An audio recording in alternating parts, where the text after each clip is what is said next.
Hi and welcome to my another video. और आज के वीडियो में हम सॉल्व करने वाले हैं exercise 3.3 of class 10th chapter number 3 pair of linear equations in two variables. तो ये वाली जो एक्सरसाइज है that is completely based on substitution method, जो तीनों मेथड्स में से सबसे ज़्यादा इजी मेथड है। ठीक है, तो अब करते हैं इसके ऊपर क्वेश्चंस। क्वेश्चन नंबर 1 है solve the following pair of linear equations by the substitution method. इसमें आपको कुछ लीनियर इक्वेशंस दे रखी हैं, उनको आपको सॉल्व करना है with the help of this method. तो सबसे पहले क्वेश्चंस को सॉल्व करने से पहले सब्स्टिट्यूशन मेथड को जान लेते हैं कि क्या होता है। सब्स्टिट्यूट का मतलब क्या होता है कि वैल्यूज को पुट करना। ठीक है, जो भी आपको दो लीनियर इक्वेशंस दे रखी होंगी उसमें से आपको एक लीनियर इक्वेशन में से एक वेरिएबल की वैल्यू निकालनी है, उसको डालना है दूसरी इक्वेशन में और उसके बाद वहां से आपको दोनों को सॉल्व करना है। ठीक है, तो इसमें क्वेश्चन है, सबसे पहला पार्ट है इसका x, पेन ले लेते हैं, x प्लस में y is equal to 14 and x minus में y इज इक्वल टू 4।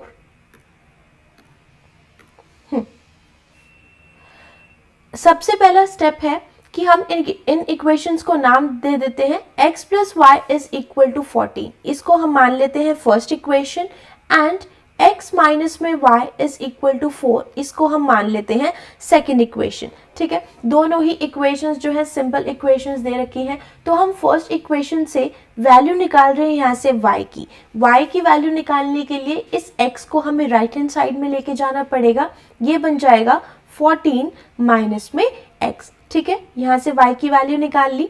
अब क्या करना है, इस y की वैल्यू को डालना है इन इक्वेशन नंबर 2। तो यहाँ पे मैं मेंशन भी कर देती हूँ, put the value of y।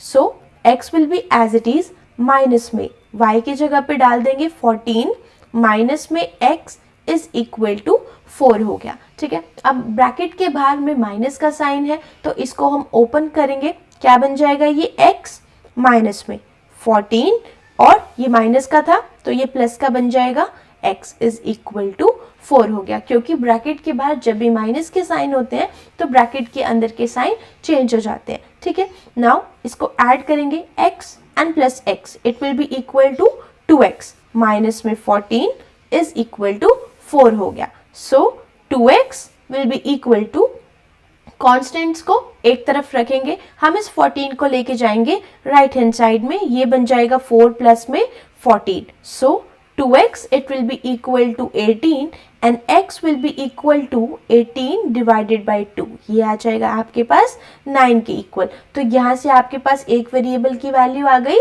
x is equal to 9 आ गया। ठीक है, अब नेक्स्ट स्टेप क्या होगा कि ये जो भी आपने x की वैल्यू निकाली है इसको आप डालोगे इन दिस इक्वेशन, मतलब कि जो फर्स्ट इक्वेशन से वैल्यू निकाली थी उसके अंदर डालना है। सो y will be equal to 14 minus में x की जगह पे क्या लिख दिया हमने यहाँ पे 9। So y will be equal to 14 में से 9 गया, कितना बच जाएगा 5। तो ये आ गया आपके पास इसका सॉल्यूशन। तो रिक्वायर्ड जो आपका आंसर है क्या है, x is equal to 9 and y is equal to 5। This is the required answer. ठीक है, तो ये था इसका फर्स्ट पार्ट। अब आते हैं इसके सेकेंड पार्ट पे। सेकेंड पार्ट जो है, सेकेंड पार्ट s माइनस में t इज इक्वल टू 3, इसको हम मान लेते हैं first equation, and s by 3 plus में t by 2 is equal to 6, इसको हम मान लेते हैं सेकेंड इक्वेशन। अब ये देखो कि फर्स्ट वाली इक्वेशन और सेकेंड वाली इक्वेशन ये दोनों ही डिफरेंट फॉर्म में आपको दी हुई है। ठीक है, तो सबसे पहला काम होगा कि जो सेकेंड इक्वेशन आपको फ्रैक्शन की फॉर्म में दी हुई है इसको हम कन्वर्ट करेंगे फर्स्ट वाली के जैसे। ठीक है, तो इसमें हम ले लेंगे इसका एलसीएम, 3 और 2, इनका एलसीएम कितना आ जाएगा, 6 आ जाएगा। फिर ऊपर क्या आ जाएगा, 2 multiplied by s, it will be equal to 2s plus में, और यहाँ पे क्या बच जाएगा 3t is equal to 6। Now next step, ये जो डिवाइड में 6 है इसको हम लेके जाएंगे राइट हैंड साइड में, तो ये क्या हो जाएगा मल्टीप्लाई, 2s प्लस में 3t is equal to 6 multiplied by 6, और 2s प्लस में 3t इज इक्वल टू 36। अब ये आ गई आपके पास दूसरी इक्वेशन जिसको हम कंसिडर करेंगे अपना क्वेश्चन सॉल्व करने के लिए। ठीक है, अब वही स्टेप्स को फॉलो करना है जो आपने फर्स्ट पार्ट में किए थे। ये जो फर्स्ट इक्वेशन है इससे आप वैल्यू निकाल लो, s की निकाल लेते हैं। s will be equal to 3 plus में t। ठीक है, ये प्लस और t एक जैसा लग रहा है। ठीक है, तो इसमें कंफ्यूज नहीं होना, इट इज 3 प्लस t। अब उसके बाद क्या करना है, ये वैल्यू आपको कहाँ पे डालनी है, in this second new equation. So put the value of s in second new। क्या बन जाएगा ये, 2 इंटू में s मीन्स 2 इंटू में 3 प्लस में t एंड प्लस में 3t इज इक्वल टू 36। इसकी ब्रैकेट को सॉल्व करेंगे, ये जो 2 है इसको ब्रैकेट के अंदर मल्टीप्लाई कर देंगे। 2 3 से भी मल्टीप्लाई होगा और 2 जो है वो t से भी मल्टीप्लाई होगा। So 2 multiplied by 3 it is 6 plus में 2 इंटू में t it will be equal to 2t and plus में 3t एज इट इज रहेगा is equal to 36। Now 2t 6 को एज इट इज रख लेते हैं, 2t प्लस में 3t it will be equal to 5t is equal to 36 हो गया। अब यहाँ से आपको t की वैल्यू चाहिए, so 5t will be equal to, ये 6 जो है ये राइट हैंड साइड में जाएगा तो सब्ट्रैक्ट हो जाएगा, 36 माइनस में 6 रह जाएगा। सो 5t is equal to 30 or you can say t it will be equal to 30 upon में 5। यहाँ से आपके पास t की वैल्यू क्या आ गई, 6 के इक्वल आ गई। ठीक है, एक वेरिएबल की वैल्यू आ चुकी है। अब आपको s की भी चाहिए तो हम इसमें डाल देते हैं, s is equal to 3 plus में t। So s will be equal to 3 plus t की जगह पे क्या डाल दिया, 6 डाल दिया, s is equal to 9 आ गया। ठीक है, तो यहाँ से आपके पास रिक्वायर्ड आंसर आ गया that s is equal to 9 and t is equal to 6। इस वाले पार्ट में जो आपका एक ध्यान रखने वाला स्टेप था वो यही था कि ये जो सेकेंड इक्वेशन थी जो फ्रैक्शन वाली टर्म्स में थी इसको आपने नॉन फ्रैक्शन में ही कन्वर्ट कर लिया। ठीक है, उससे क्या होगा कि आपका क्वेश्चन इजी हो जाएगा। अदरवाइज आप ऐसे भी कर सकते हो कि जैसे यहाँ से s की वैल्यू निकाली 3 प्लस में t, आप इसको डायरेक्ट फ्रैक्शन की फॉर्म में भी डाल सकते हो, वहाँ से भी आपका आंसर सेम ही आएगा। बस इससे ये है कि थोड़ा सा ईजी हो गया क्वेश्चन। ठीक है, कन्फ्यूजन नहीं होगी आपको ज़्यादा।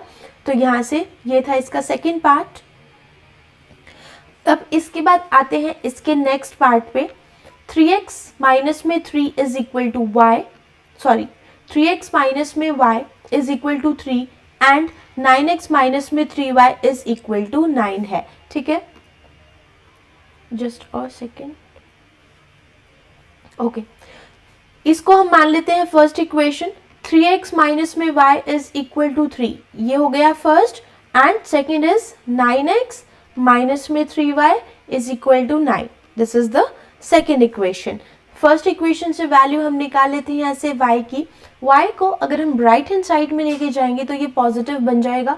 सो 3x और ये 3 आ जाएगा इस side, 3x minus 3 is equal to y।